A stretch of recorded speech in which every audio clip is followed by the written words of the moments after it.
Friday Live. We have an abundance of submissions from you, and this is our opportunity to roll up our sleeves and work together on some of the most challenging problems you've been facing with your research.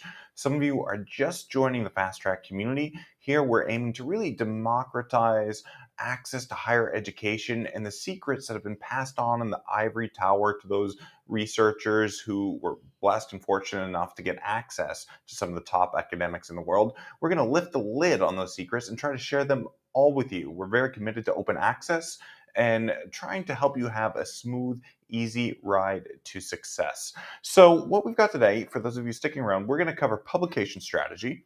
We're going to go through some abstracts that we're going to send to us and help you identify what needs to be in those abstracts and what you can do to really optimize your chances that journals will send them for review. So you're going to get some practical tips that will help you in your papers throughout your career. We're also going to go through targeting a journal and also how to engage with the prospect of selecting reviewers. And should you propose them? Should you not propose them? So you're not going to want to miss that. We're going to go through some questions about topic selection. This is something that can be one of the most vexing challenges for those of you just starting out. How do you know your topic's on point? What can you do to really optimize your topic? We've estimated that about 90% of your success ultimately traces back to what topic you chose. So we're going to give you our tips using our convergence method to make sure that's on the right path. We're going to use our GIFT method to look at a few research proposals that came along.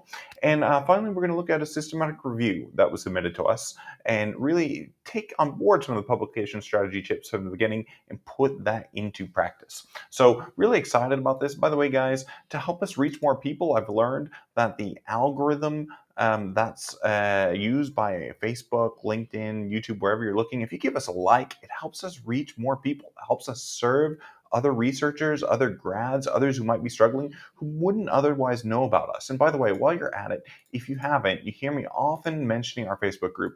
Join our Facebook group. That's how we can get directly in touch. That's the easiest way for you to submit to our sessions.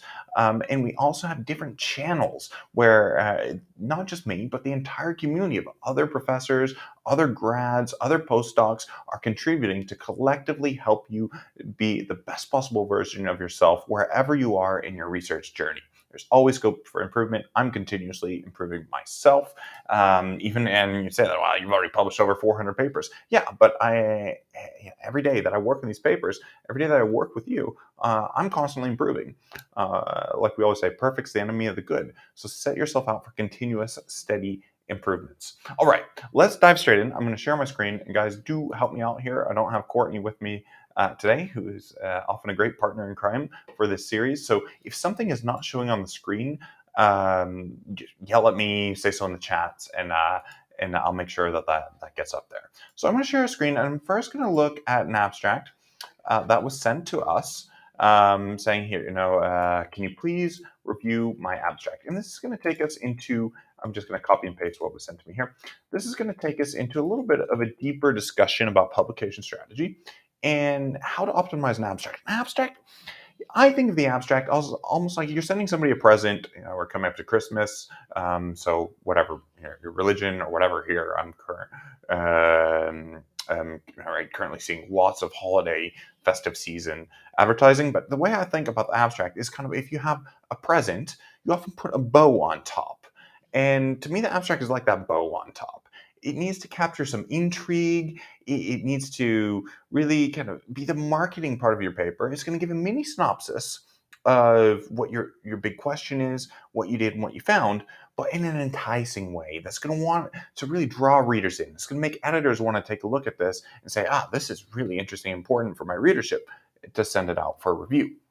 So with those nuggets, like I said, let's share the screen and look at the one that was helpfully sent to us. So it is right here. And this is just going to take a second to pull up. Let me make sure you guys can see that. Okay, and it should be there. Okay, hopefully you can see this now. So this is a pretty interesting topic.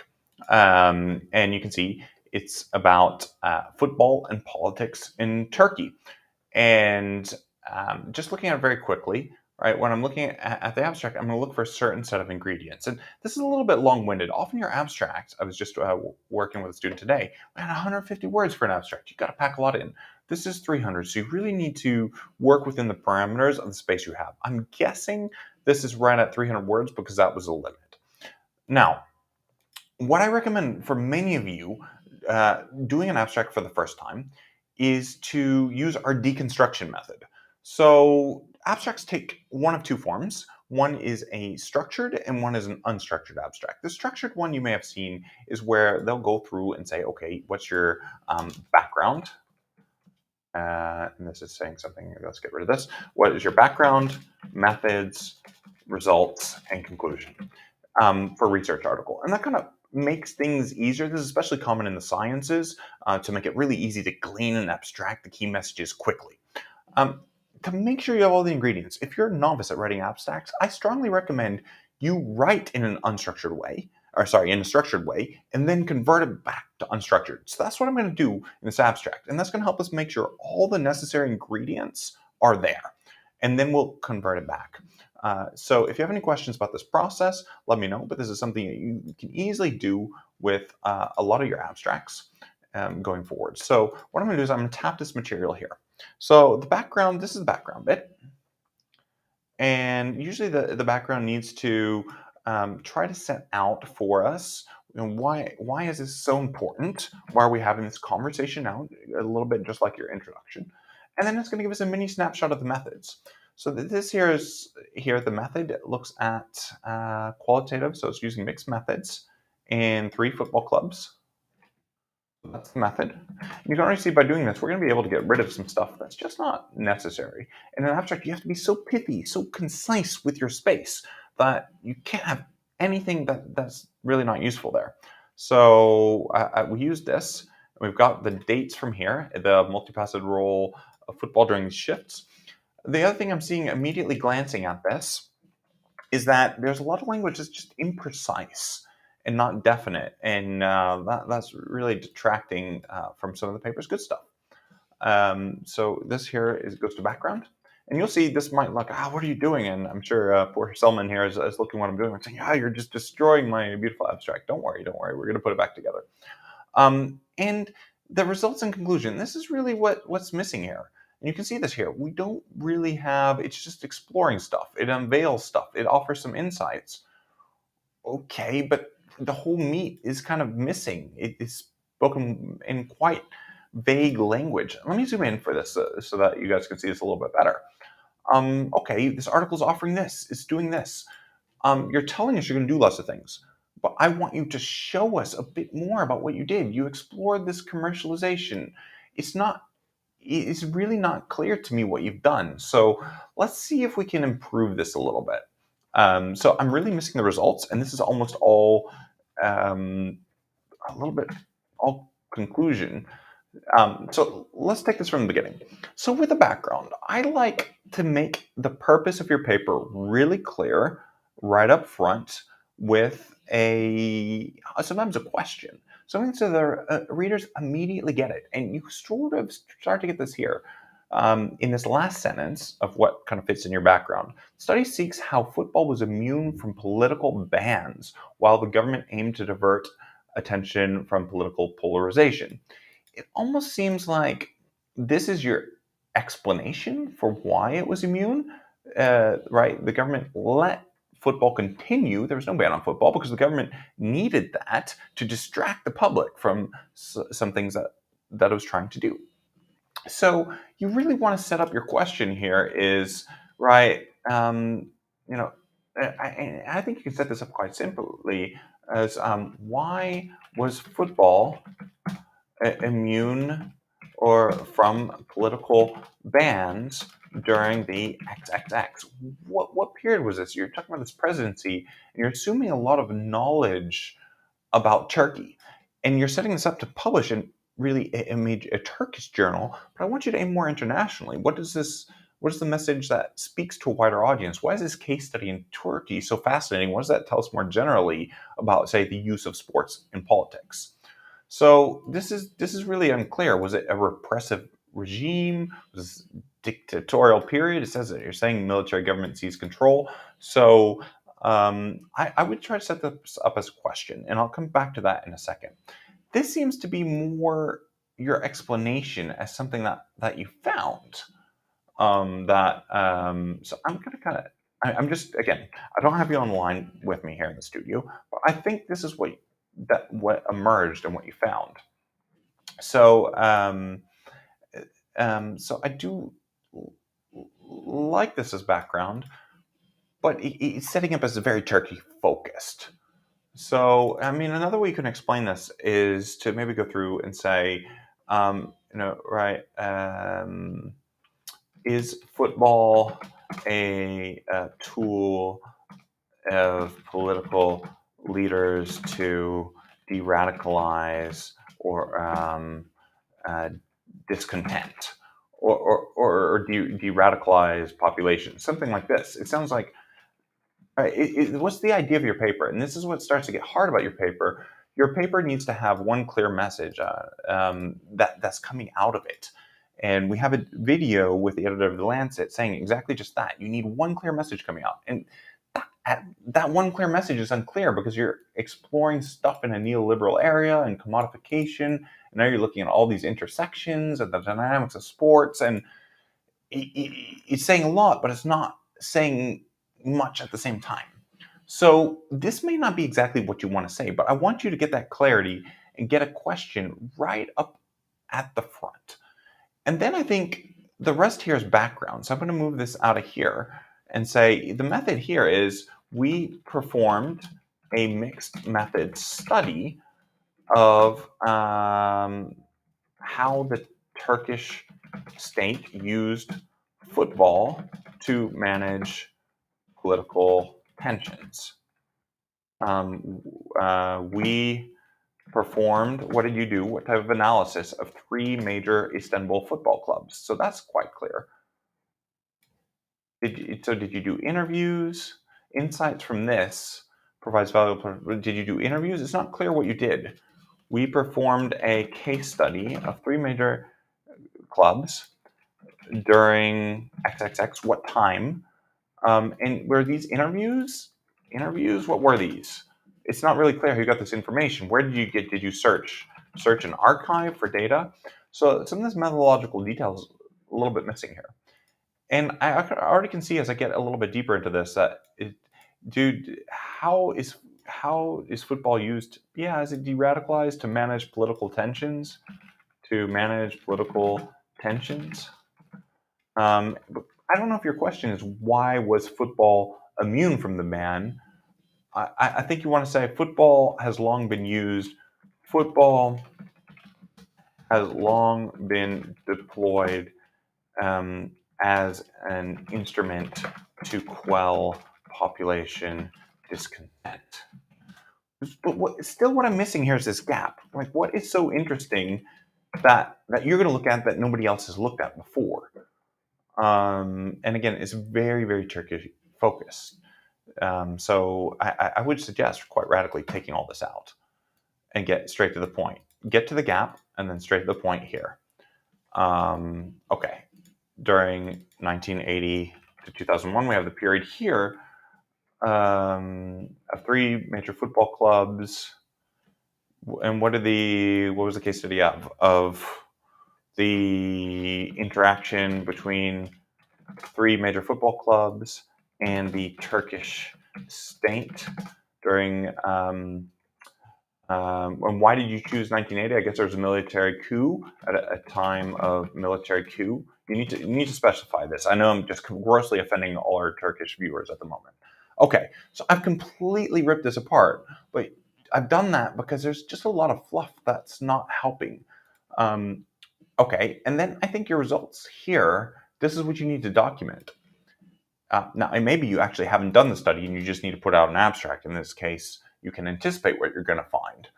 And then the conclusion, it's not really, this is just vague. I don't know what your conclusion is. So I think, my read again, I think you've been struggling a bit with this abstract because you haven't had clarity on what you want to say. And coming back to that present analogy, it's really hard to wrap the present with a bow if you don't know really what you're wrapping. And I think that's what's missing here. because this is just all vague. So I'd really encourage you to come back and write the abstract as a last step when you have this kind of clarity, and you need that clarity on the question you're asking, the gap that it's coming into contact with. The method looks clear, although we need some methods here. The results, what are the most interesting things you observed and found? And then some conclusions that don't just say, we deepen understanding, but says something more in what we understand about the use of sport as a political tool, or maybe it really is, you want to go into commercialization of football. That's not really clear. So I need a little more information from you, but this is on the right track. What I would then do, once you have this, I said we were going to suture it back together, but we're missing some things. Then you can go back and suture it together, and this will make sure that you don't have unnecessary things in there that distract from your big messages. Okay, I hope that helps. And let me pull back up and just look if we have any other questions. Your stream is buffering and choppy. I'm so sorry to hear that. I don't know if you're not hearing the audio. I'm checking my internet speed. Internet speed's okay. So, guys, let me know in the chat if some others of you are having some problems with that as well. But I do know the camera will sometimes focus in and out, which is not abnormal. Okay. So I'm going to cut the screen here and come back to you, and then I'm going to turn to our next submission. Like I said, we've got a whole bunch, so I'm going to try to get through everything. If I've missed yours, very sorry. I always come back and replay and try to cover those that I haven't seen. Okay, so we have one coming here from Patty. And Patty says, hey, thanks for your regular updates and efforts regarding research. My request is, how can you identify a journal suitable for the publication of a research paper? Furthermore, publishing in high-impact journals is very expensive, especially for researchers in developing economies. How to overcome this? So this is a very good question, and I'm going to pop this in here and try to take this in two chunks. So this first part, how do you identify a journal suitable for the publication of a research paper? Well, look, I'm very glad that you asked this, because we've got a whole training video dedicated to that. And I know sometimes it can be a little tricky to find some of the resources that are available to you. So that's why I'm just going to go back here and maybe share that with you again, so you know where to find it, because it's going to go in much greater detail that I can possibly hope to do in this short time that we have. But what that video is going to show you is where to find and make a rank order list of some of the right journals for you. And this really comes down to publication strategy.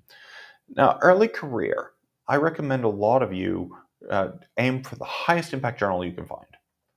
But do that with a caveat, because the higher the impact journal, the more difficult it is to publish, and the more likely that you're going to get an initial rejection. So you need to prepare with a default assumption, and this is not to have a kind of deficit mentality or really be negative, but just to be realistic, that look, if only 3 to 5% of papers are accepted at top journals, odds are, if you just wrote an average paper in your field, that you're going to get rejected. So just brace and prepare for that. And that's why I recommend making a list of 5 journals. So if you get rejection, you just move on very quickly to the next. So I hope that makes sense, and it's something I want to make sure that you all get in the habit of doing, because it's very important to get proficient with handling rejection, because I can't tell you how many times I've been rejected, how many times people get rejected. If you want to really succeed in this world, you've got to develop thick skin. So let me just show you where the video is. And we did this as part of our systematic review challenge, and we have 2 flavors of this. Go straight to the guide section here. And in this guide section, you'll find 2 options here. Publish, publish, publish. That will show you our tips for choosing the right journal. It's going to go through some of the tools available in Clarivate Web of Science. And same here, this final step, submitting for a publication, is going to help you catalog those journals which are going to be useful to you. The other thing that you need to look at when you go through is open access journals. So, for example, Springer Journal Open Access. I know that some Italian journals have an agreement with Springer, so that we can completely publish open access. You need to check your open access options. So your journal that's available will tell you, say, hey, if you're in Greece, Greece has some subscriptions to some journals that will pay for your open access fee. Other journals will waive the fee. If you're a lead author from a developing country, they have the option to tick a box to waive that fee. So you need to go into the journal and look at their policy, and you then need to look at what agreements your coalition has. So this is a place you can check, you can dig into specific journals, you can go to the publishers of many journals like Springer and look there. You can also contact your support librarian and see what options that they have available to you. So you can see here, for example, these are the partner institutions with Springer that you can publish with your fees covered if you're in Egypt, Germany, Hungary, Sweden, University of California, or the UK. Others have individual institutional agreements. So you just need to go through and check this. Right, here's a transformative agreement. So if you're affiliated with this Greece one, you get full access through December 2024. This is a valuable resource your country's paying for. So I went through and looked at this from Italy. And so don't despair about the open access fees. This is a bigger conversation about fairness and open access in science. And even at the very beginning of this conversation, I said this could disadvantage grad students, but you can see here they're taking steps to rectify this. Again, many of you are from developing countries, and almost all of them have waivers for students from developing countries. So do check that with the journal before submitting. And so all you need to do is, like I said, go watch the video, making your short list of journals that are appropriate for you and your publication strategy. Knowing that if you are going for the highest of the high impact, again, it's down here. Just remind you here in Guide 11 or Guide 1, and from there, you'll be able to find what you need. Okay, I hope that makes sense. And if you guys have any questions about that, do let me know. I'm just gonna come back and then share my screen again and take some more questions. So glad that this is helpful. The other thing that someone said here, and I think this is really useful. So if journals have a call for papers in your subject, that's a great sign. Because one of the main rejections that you get from a journal is when they say, well, this just doesn't fit, or this isn't really interesting to our readership.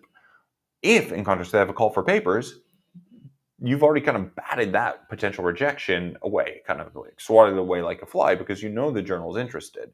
You know you're on a hot topic. So yes, I do know some researchers who will see a call for papers and respond to that call.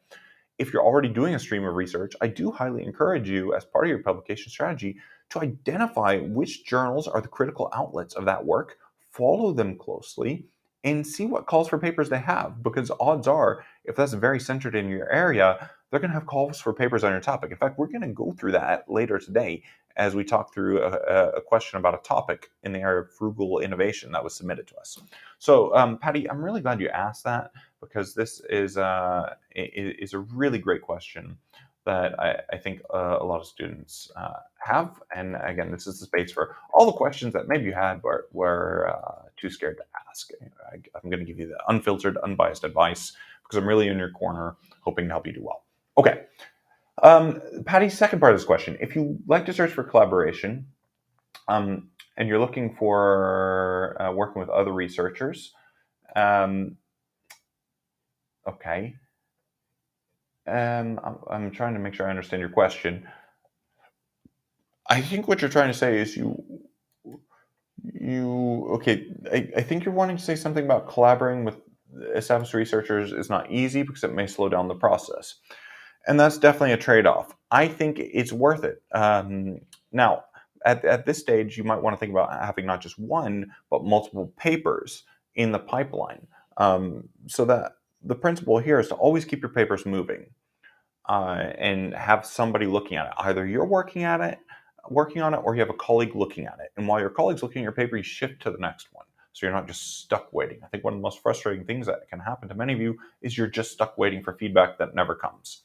The other thing you can do is try to give your faculty deadlines. If they're collaborating on a paper, and say, look, I plan to submit this by Friday, really value your feedback and expertise. So please get it to me by then. If not, if you're happy to trust me, I'm just going to go ahead and submit it.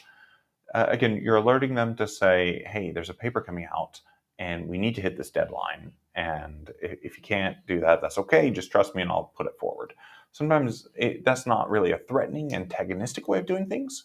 Um, but you want to keep moving things forward instead of being stuck in an inevitable holding pattern of endlessly waiting, which is very, very frustrating. Also, the timeline of journals you asked about. So, you said a part of your question that there's a requirement for students to publish. This depends on programs. I think it's a lot to have a requirement to publish. If you're doing a PhD by publication, that is a requirement. It's indispensable to publish. But it's only it's not really that many programs that really require publication. And yeah, the time to publication is out of your control. It depends on the reviewers. So, I mean, I've had papers that have taken start to finish 2 weeks to publish, and others that have taken start to finish 3 years. So, it really just depends. I mean, you can get unlucky and get some reviewers who really hate your paper. You can get very fortunate and get reviewers who think it's the best thing ever.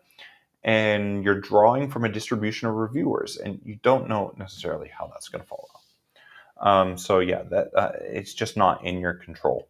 There's some things you can do to speed things along. If you see your paper, always watch it in the online system. If it hasn't been sent out for review, you can nudge the editors, but really it's probably out of your control. That leads also to a question that came from Matt this week, and he asked, I'm given the option when I'm submitting my paper to propose potential reviewers. Should I do this? And the answer is absolutely yes, with a caveat. So you do want to propose reviewers, but the editors are expecting anybody who you've proposed, they're going to expect to be friendly and sympathetic and favorable. So if you propose a reviewer who comes back and says, this paper's not that great, you've really shot yourself in the foot, so to speak. You've really kind of can't bend your paper. So you need to make sure, if you do recommend a reviewer, recommend somebody who's very favorable. Now, sometimes you tell me, well, there's also an option to recommend reviewers who are not favorable. Are there any reviewers who you should not send the paper to? Well, I'll say when I served as an editor, and I know many others did as well, they intentionally would then send it to those reviewers who you said don't send it to. Because the editors are sometimes hungry for a debate. And if they see, there's reviewers not to send it to, they would say, I want the other perspective. I want to know what the debate is. And so my suggestion is leave that blank. So to recap, recommend reviewers if you know they're going to be favorable. Don't recommend reviewers who you think are going to hate your paper. Now, there can be a clever trick that I used. If you know some reviewers are just going to hate what you say, offer them the chance to give you feedback on your paper before submitting it. And they're going to say, your paper sucks. Why did you bother sending this to me? That's fine. Then you can put in the acknowledgments. We wish to acknowledge Professor so-and-so fuddy-duddy who's really opposed to my paper for his helpful comments on the paper. If you put that in the acknowledgments, then the editors are going to say, this person's already seen the paper. Can't send it to him or her. So that's a good way. If you want to ensure your paper doesn't go to somebody, find a way to put them in your acknowledgement section of the paper. Again, there's more to be said about that strategy and questions that can arise, but that's a tactic that's worked well for myself and a number of my students over the years. Okay, I'm going to come back to some more examples from your questions. I'm going to move on. I hope that helps in thinking about your publication strategy, lining up journals, deciding whether you want to aim for the top impact journals, if you want to aim for the lower impact journals, higher chance of acceptance, but not the same payoff if you want to go down a full research path. That is a strategy that ultimately only you can decide, but do whatever you do as part of your strategy, be prepared for rejection and already have a plan to combat it and keep things moving quickly.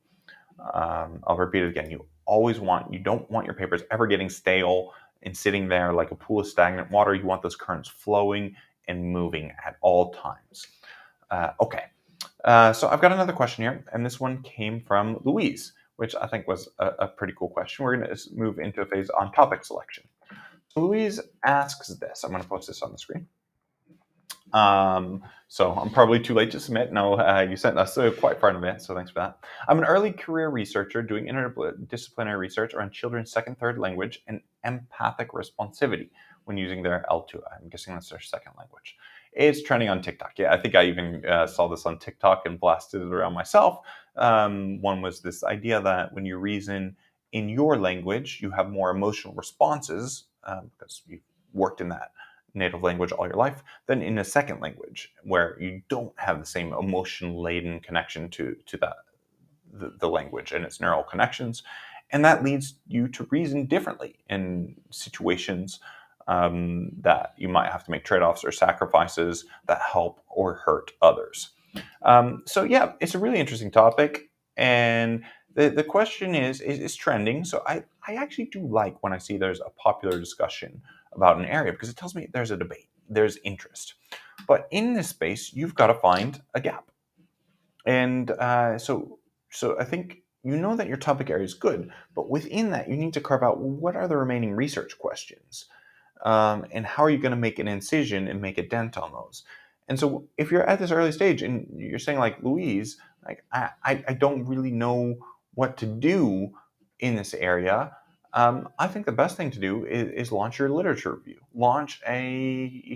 If you're really lost and you're going to do a literature review, many of you who follow this channel know I strongly recommend systematic literature reviews because it's going to help you know which way the waters, the ocean tides are moving in your field. And it's going to help you spot the gaps. It's going to help you see where there's, all right, say the cognitive psychologists have all done something, but the language theorists are doing something else.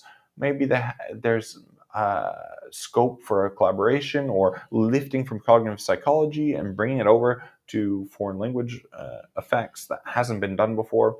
It's hard to anticipate. You're not really going to know until you get that mastery of what's been done before and not been done before. So, done right, a systematic review will set a research agenda for you. So that's what I strongly recommend, especially if you haven't published a paper before. And I can kind of see this in your comment here. Especially systematic review, I think is really critical when your topic is very interdisciplinary like this, because that's where you get a real potential payoff that many people might have been working in the style of their disciplines and missed a big set of literature in a neighboring discipline. I did this in my own work where I brought together public health, economics, and sociology. And I found that a lot of the people in economics just weren't paying attention to what people in public health had done, and vice versa. And by looking at the issues through binoculars, the lenses of both fields, I was able to break new ground. But if I hadn't done some of the deep reviews in both literatures, I wouldn't have been able to spot those low-hanging fruit, the research that was really easy to do in a short period of time that would get publications in high-impact journals and help make a name for myself. So I really encourage you to do that and look for that low-hanging fruit in your field as you deepen this topic. Let us know how you get on. I think this is a situation where a lot of people find themselves in, like, I know my topic's hot, but I don't know where to inject myself. And if you have that feeling, the best way to find your feet is a systematic review, hands down. Okay, thanks for sharing that with us. And I'm going to go to another question that came, and this is from Kelvin. And Kelvin's also kind of in a similar position. And you can probably foreshadow, looking at this, what my recommendation is going to be. So take a second to look at this. The central theme of my PhD is frugal innovation. So it's a concept that's gotten quite talked about. So this is nice. And I want to search for its interrelationship with other concepts. So this is quite conceptual so far. And this didn't all copy in, so I'm going to get the third part of this. And the platform I'm using doesn't seem to let me copy and paste everything in. And after the literature search, you found a couple research areas. So implementation of frugal innovation, the nature of the relationships between frugal innovation and sustainability. Okay, so I can already see what you're saying here in your suggestions are really quite broad. They're not really exactly the research areas like you're saying, but they're not quite concrete as a clear research question. So I think I'm gathering here you're in a quite early stage, and I think you're at the stage where you've got to do a literature review. So I mean, I think what you want is maybe in your ultimate research to develop some case studies of, like you say, a case study would work well. Okay, and maybe the German, I don't know, pencil industry, frugal innovation was used in as by such and such firm, or however it was taken up or implemented. Maybe do a deep case study. But I don't think you're there yet. I also think you would benefit a lot from a systematic review, to try to set your own agenda and see where the research is. One thing that really jumps out at me, and let me pull up a screen again, as one thing that jumps out at me on this topic is there's just very little actual empirical research in this area. So hang on a second, let me pull this out. Let's look at frugal innovation together. So frugal innovation, and you see conceptually, most of the papers done in this space are conceptual. They're setting a research agenda, so you definitely want to read this because somebody else has mapped out this is what needs to be done. 3 defining criteria, but I'm not really seeing a whole lot. These are theories. I'm not really seeing a whole lot of actual evidence or research case studies saying this was applied in this sector or in this country by this state or by this firm. And that really seems to be missing. However, lots and lots of discussion, lots and lots of citations. So it's definitely a hot idea. And you can see a lot going on in the Journal of Cleaner Production. It's definitely being linked to the sustainability agenda. So I like the idea of conceptual linking it to the circular economy. But you have to think then how you want to go about doing that. And again, I think I'm seeing a lot of papers that are already trying to conceptualize it. So you have to think, is that really what you want to, do you want to engage with all these papers that have tried to conceptualize it and think you can conceptualize it better? That's totally okay. Convince me that you can do that. But I'm not really seeing, and here there are a couple of systematic literature reviews already, and they've done quite well. This is on frugal innovation and sustainable development. Let's just take a look at that, because my sense is, again, there's not a whole lot of, let's see what the research is saying here. Hang on a second. I'm just going to scan down. Sustainable development. So this is all conceptual. I'm not seeing a whole lot of actual concrete research, but let's see what this found in the papers. So it's rapidly evolving, socioeconomic development. Let me just make sure you guys can actually see this. You guys can't actually see it. Guys, you got to remind me. If you can't see my screen, you have to tell me this. You have to pop in and tell me this. Okay. So I'm looking at the paper here on frugal innovation. And here, I think something here on a review of the empirical studies would be really useful. So this could be really nice.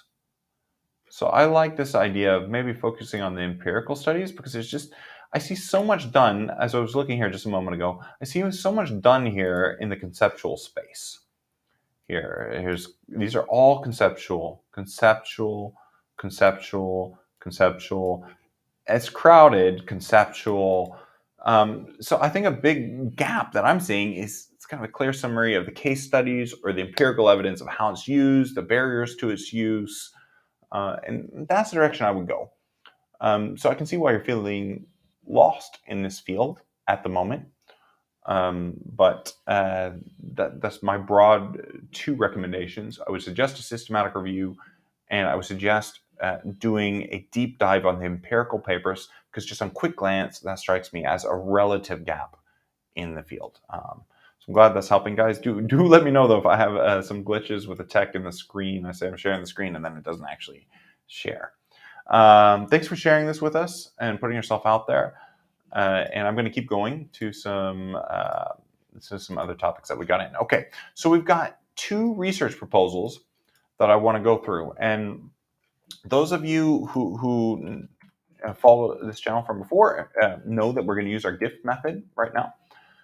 If you don't know our GIFT method, I'll do a quick overview. That's going to help you in all your proposals.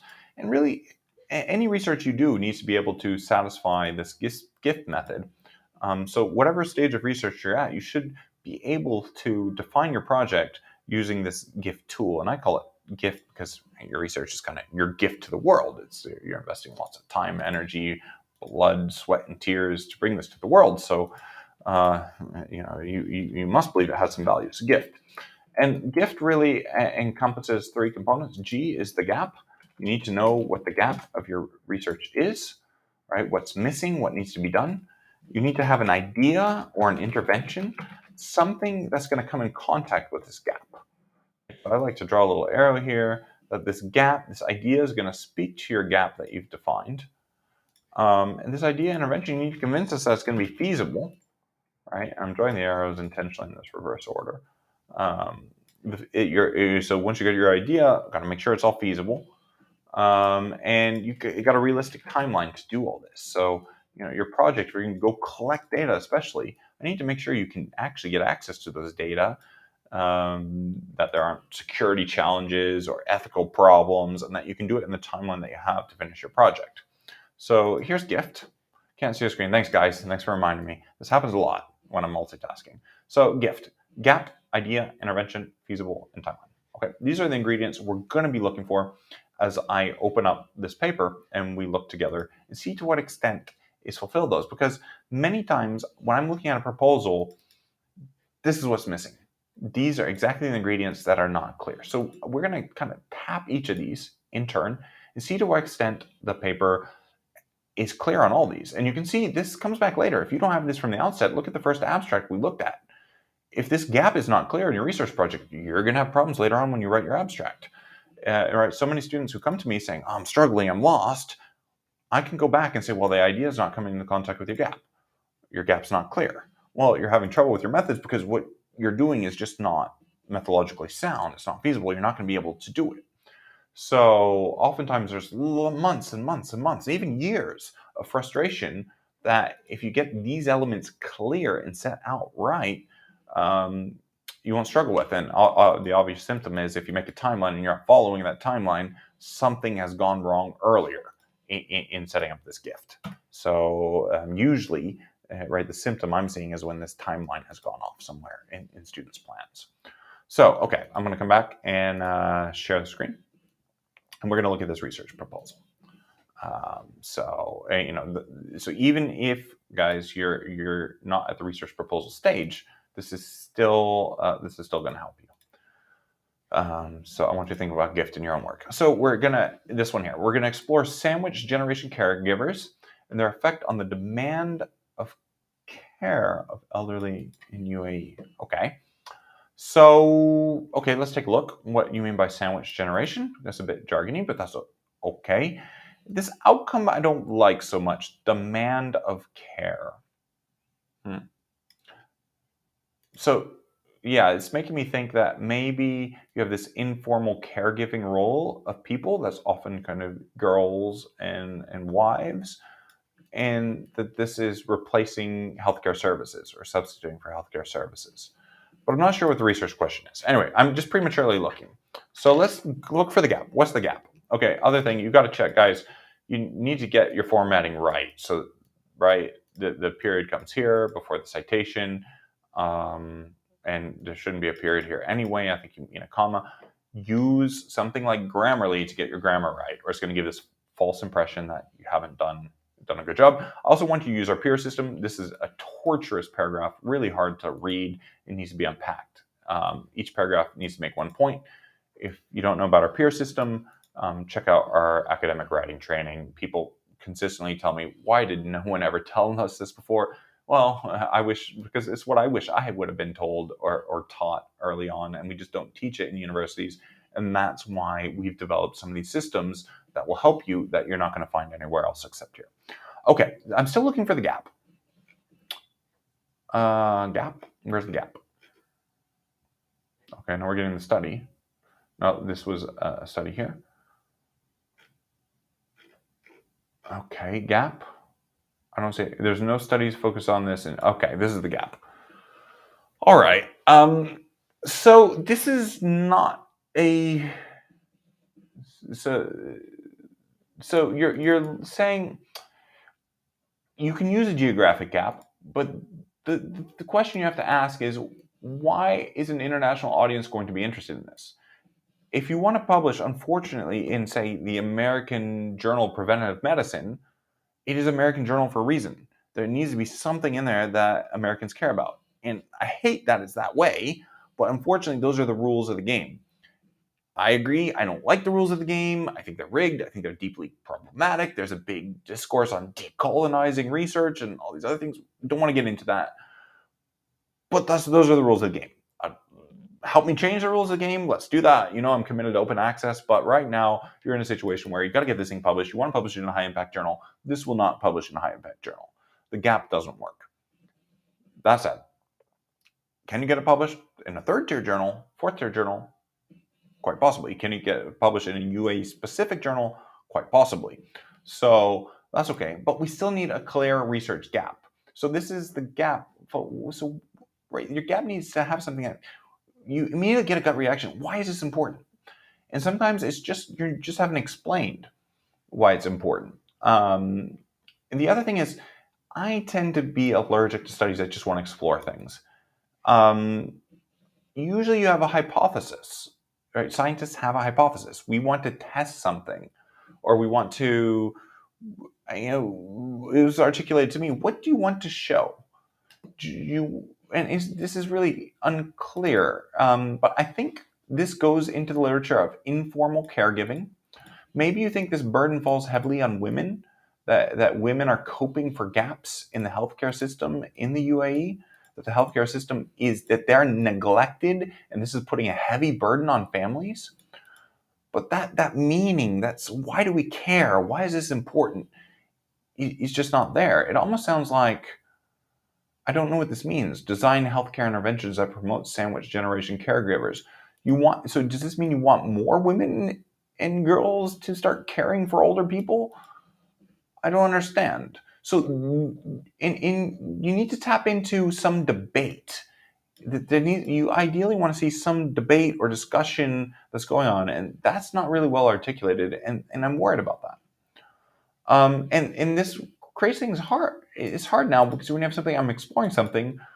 What's your idea or intervention? What are you trying to do? And so it says you're going to interview them, but I think you're going to get lost and go in circles because you don't have that clarity in conceptualizing your study. So I think I would formulate this in a different way. I'm going to be a little bit radical. I asked you to send me this as a Word document. Unfortunately, I can't mark this up because I don't have the Word document. Oh, shoot, guys, you can't see the screen again. Guys, you got to let me know about this. The system is called Peer. Okay, guys, thanks. I'm really sorry I didn't show the screen. I'm going to come back. Okay. Basically, look. So what I'm saying here, this is the Peer system, and this paragraph here is packing a whole bunch of stuff together. It's 2 paragraphs at least. Each paragraph needs to make 1 point. I'm going to run back over here, the gap. So the gap, what I was highlighting here, I kind of talked it through, but this is what it says is the gap. There are no studies focused on the sandwich generation. Primary objective is to explore these caregivers' roles. This exploration part I don't like. I want you to have a clear hypothesis, a direction. It's going to make it easier as you go on, because then you're going to do these interviews and not really know what you're looking for or getting at. Because this is in a PDF, I can't really set out my suggestions, so I'm going to have to move us to another screen to do that. And let me move to another screen and map out what I think would be useful for you here. So let me actually pull out, let's go back to our whiteboard in our gift. So I think really you need a debate to engage in. So I think the issue here that I'm seeing is really around concerns about the heavy burden of informal caregiving. That's really, and we know that this has a gender element that falls heavily on women and girls, and sometimes girls even are pulled out of school to care for an elderly person in the family. And I think what you want to do in your study is you want to document prevalence. How common is this in the UAE? And that might be something you do with quantitative work. And then in your interviews, you want to look at the burden imposed on families and understand the gaps in care from healthcare systems. So that immediately hits you as, now I get why that's important. There's an emotional impact. There's people being hurt by the lack of care for older people, and families are struggling to make up for it. And really, I think you need to think about inequities. It may be that this burden is really, right, maybe a rich family in the UAE can just pay for nurses to come and help them, but a deprived family, a girl has to leave school to care for her parent because otherwise it's too expensive, and the grandparent just dies, right? Something like this. So I really would reframe around this and get into a debate. So something that we're concerned and we care about. With this clarity, this is much better than exploring. It's going to get right when you're trying to map out and document and understand the reasons for this burden, um, and point the finger on why the healthcare system is not doing enough. Get you right into your ideas and intervention. It's going to keep you focused in your research and not get lost. So I hope that really helps you going forward on this one. Okay. All right. We've got one more proposal. I didn't get through the rest of the GIP method because there were already problems with GAP. So thank you so much for sharing that with us. I've got a last proposal, and then we're going to quickly look at a systematic review. So this is coming from Paloma, and Paloma is here, and I'm just going to copy in what Paloma said and see how much of it we can do. So Paloma is transitioning back to the university in second year of a PhD, and she's she wants to publish 3 articles. And right now, I'm going to have to copy in another message here. And right now, it says, I have an introduction and patchwork of article summaries. It's very challenging to first find a publishing magazine and then bundle this fascinating topic into driving new conclusion. Okay, so I think, Paloma, you're putting the cart before the horse a little bit. So you need to complete the research and then find the right fit with the journal. Definitely, you need to find who are the main journals in your field where this conversation is happening. That comes from your literature review and seeing where these papers are cited. We were looking at frugal innovation a moment ago, and we could see Journal of Cleaner Production was one area where a lot of those papers were being cited. So then you go read that journal for everything on the topic. So that's the first thing to do, right? Take your topic, go read everything, identify the main journals. Maybe they have some calls for papers like we talked about later. Don't stress too much about the journal. Right now, what I'm worried about is when you say, I have an introduction and patchwork of article summaries, it sounds to me like you haven't done a systematic literature review. That's going to help you get clarity. And let's take a look at what you've got. But I have a feeling that this is going to be patchwork and maybe even a little bit of a mess. So, as you've said yourself. So let's see what you're looking at. And, okay, here we go. Okay, Paloma, thanks for sharing this. And okay, so I think you're starting to develop some questions. What's the main benefit students can take from Spanish courts and feedback on written assignments? Or okay, so you have here what types of feedback in learning foreign languages. So it's about learning foreign languages. What can you digitize? What's the most effective form of feedback? Okay. So yeah, I think this is great for a systematic review. If a question like this is, what's the most effective form of feedback when learning a foreign language? That's great for a systematic review. That's exactly the direction I would go. Gosh, I'm not sharing the screen again, guys. Oh my days, and not a good day for screen sharing. Much easier when Courtney's here to yell at me. Okay, but yeah, so I'm seeing this, and this is really kind of a mess. I would turn this into a systematic literature review on feedback. And here you're trying to compare digital versus human feedback. Maybe your question is something about, right, there are new AI tools that provide feedback. Does that work better than human feedback? This is a different question. What's the most effective form of feedback? You need to scope this out in the literature and see what's already been done. But I think this really works well for a systematic review to say, here's all the articles on feedback. What do we learn from the patterns in those articles on which works best? Let's separate those articles and see somewhere on human, some digitized. Do we see a difference emerging from them? I think that works really well. If there's enough papers actually studying the impact of feedback on second language acquisition, I think it starts to narrow it down if you're looking specifically narrowly at Spanish language acquisition. And again, that can differ from Are people learning from Arabic as a base language, Russian as a base language, Germanic languages as base languages? So there's lots of variations here.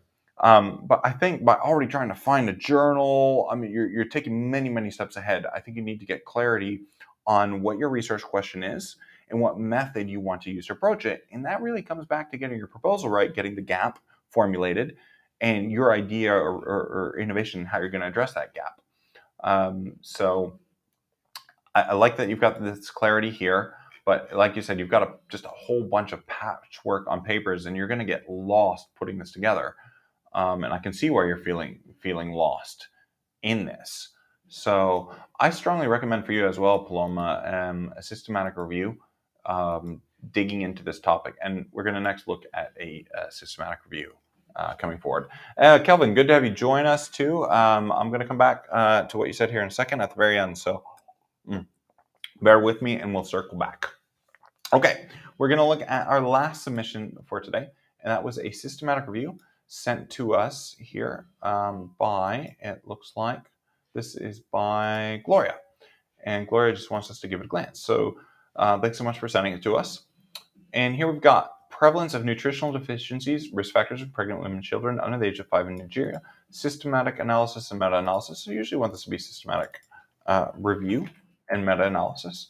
So, okay. The immediate challenge, I think this could be for, I would be targeting, say, because I know it's field BMC public health.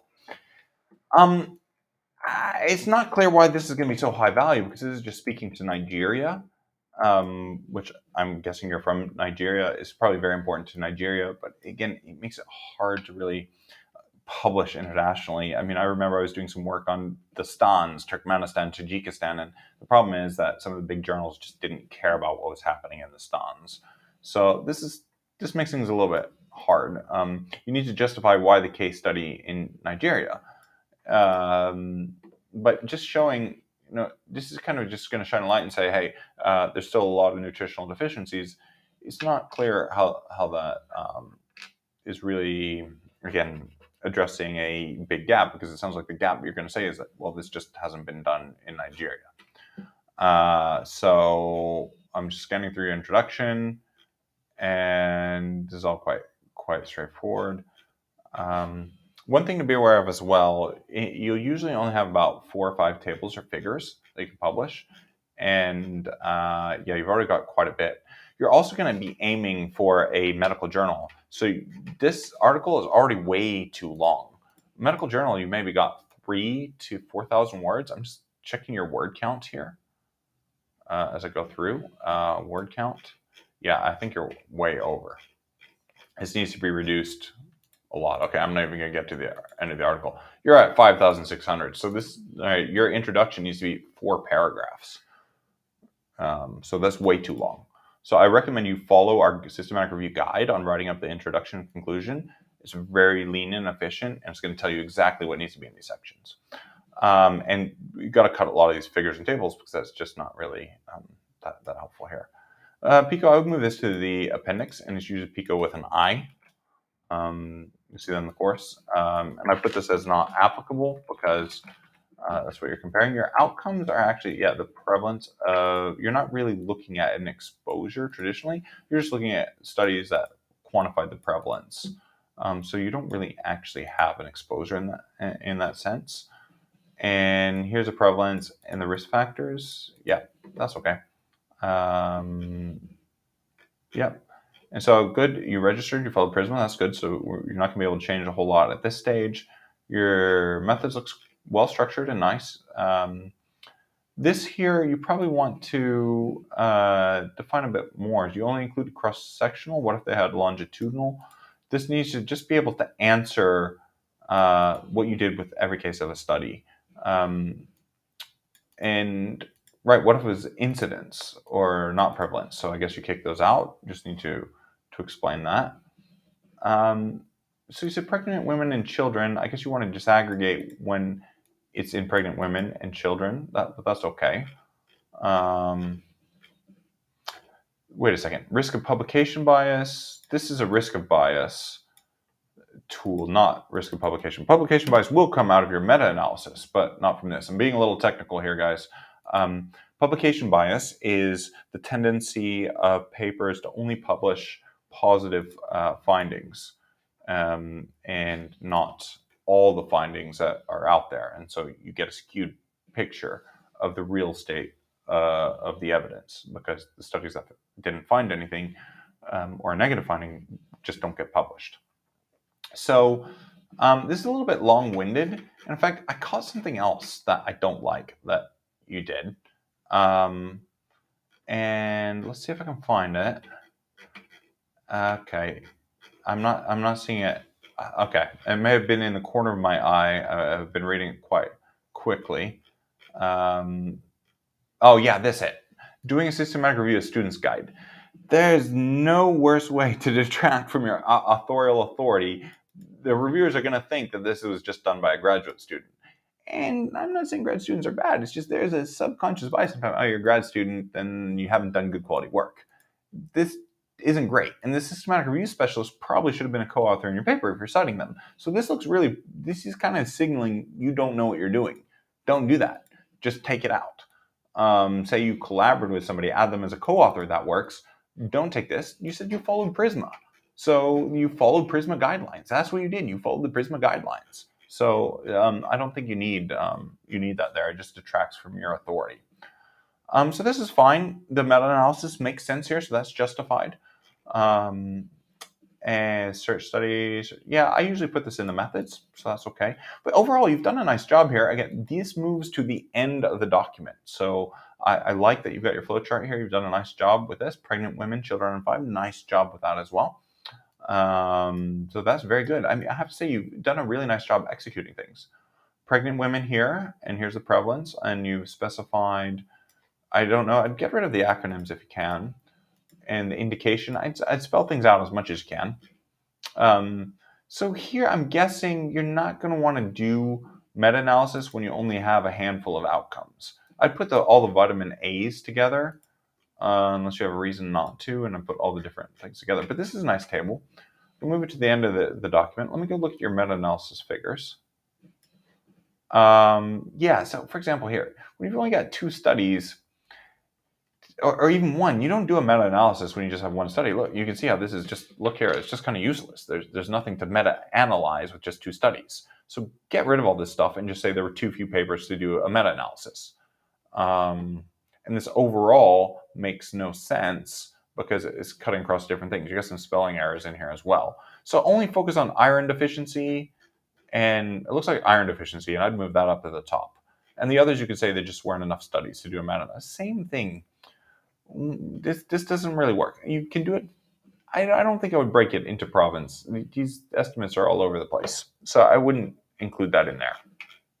The funnel plot, this is good, showing some potential publication bias. That's good. But yeah, this overall is well executed. I think you'll be able to get it published.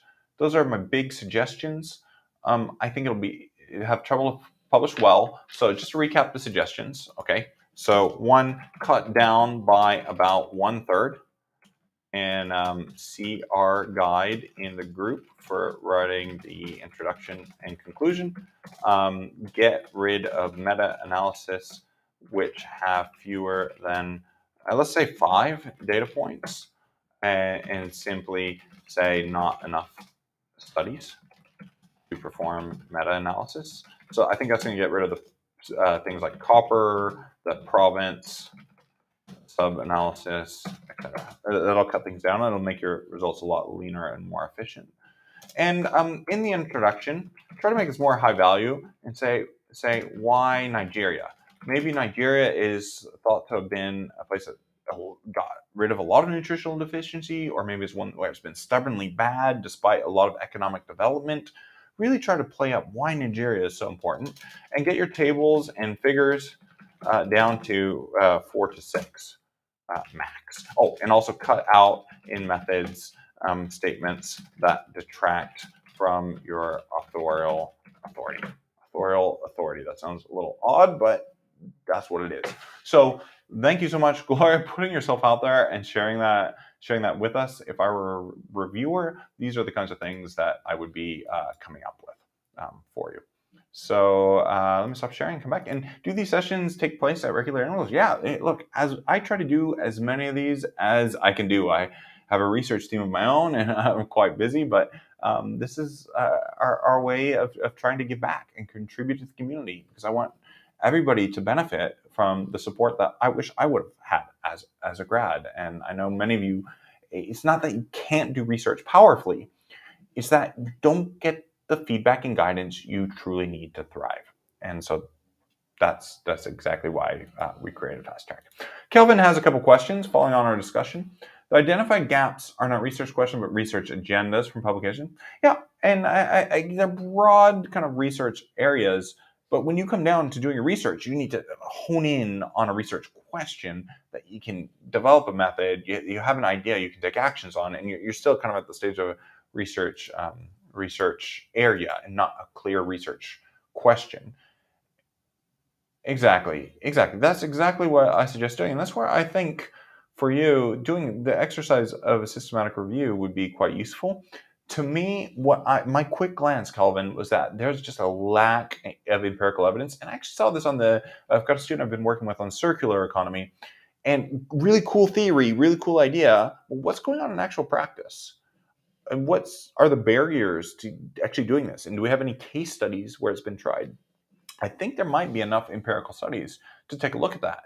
And so I would encourage you to look at those real world studies that have gone beyond just conceptualizing this. Looks like a lot of papers have been written on conceptualizing it. So I think it's going to be hard to contribute in that area and instead kind of shift to the empirical side. And you might find then looking at in the empirical data that the conceptualizations, when you get to doing this in the real world, don't really make a lot of sense. I don't know, but that would be my sense. I do think a review would be helpful for you to get a little more clarity on these gaps. Again, you can do what you're doing is read a lot of papers and try to get clarity on those gaps. But that's the process. Again, I recommend it. It's also going to get you your first publication. So again, if you are my PhD student, 100%, we would go down the path of doing a systematic review first. Okay, I got a couple other questions coming in here from you, apart from the screen. Oh yeah, and just to respond to you here, Pedro, it's the peer system, and we've got a lot of training on it, and it's gonna, again, it will transform your writing, and you'll wonder why no one ever taught it to you. And I'm just scrolling back. I know we've gone a little bit over on the session. So sorry, guys. Some of you did say it was a little bit choppy today. I'm recording off site. But yeah, we're going to aim to do these on a more frequent basis. I'm glad this was helpful to you. And guys, if you do want more support or just want to get in touch and tap the power of the community, do join the Facebook group and we can follow up there. And I hope to see your submissions at our next session. Kelvin, Paloma, others of you who have submitted, Gloria, all of you, do let us know in the comments here. People do like to hear back. Were you able to take on board the feedback? Did it help you? Did it not work? Either way, let us know. I always go back and look at the comments and respond to those. So we like to hear how you've been getting on because a lot of people are just looking on but gleaning insights for their own work from what you do. So with that, everybody, I'm going to call it a day and go do some training myself to recover after a long week. But I hope to see you in the group, and thanks for joining us, and have a great weekend, everybody.